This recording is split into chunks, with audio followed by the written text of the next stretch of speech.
The verb empezar is a little bit trickier. It has two tricky things about it. First, it is a shoe verb in the present tense. This E changes to an IE in some forms. The other tricky thing is that it is a kargarzar verb, which affects it in a couple different forms. Not all the forms, especially because it's the Ellos form here, but we are going to run into it a little bit. So let's get conjugating. The present tense is where that E to IE is going to be a problem. So anytime that we have a tense that is based on the present tense, so like subjunctive and the commands, that is where we're going to see that IE. So now we're in the present tense. We have empiezan, meaning they begin or they start. Present progressive, saying they are beginning or they are starting.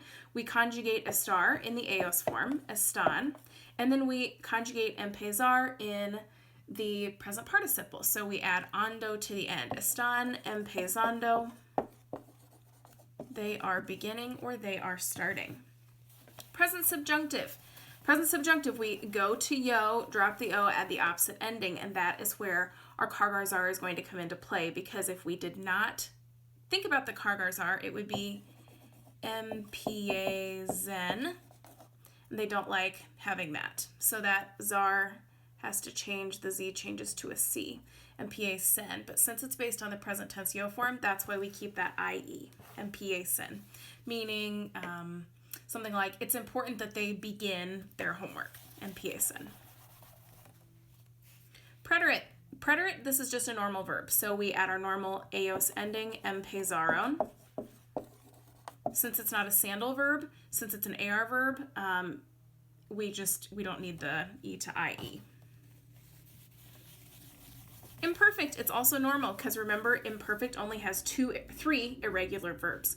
So that would be empezaban. Empezaban meaning they began many times. Like they began their homework every day at 5 o'clock, whereas the preterite would have meant they began their homework yesterday at 11 or something like that. Future tense, also just a normal verb here. We have empezar and we add our normal future ending to the end of that infinitive, empezarán. They will begin. Conditional tense, empezarían. They would begin.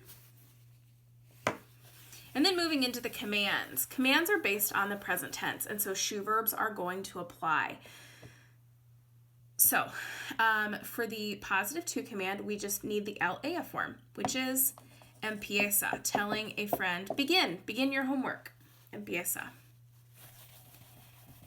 Negative to is also based on the present tense, and the negative command and then all of the other commands other than positive to are sort of going to look like subjunctive pretty much every time.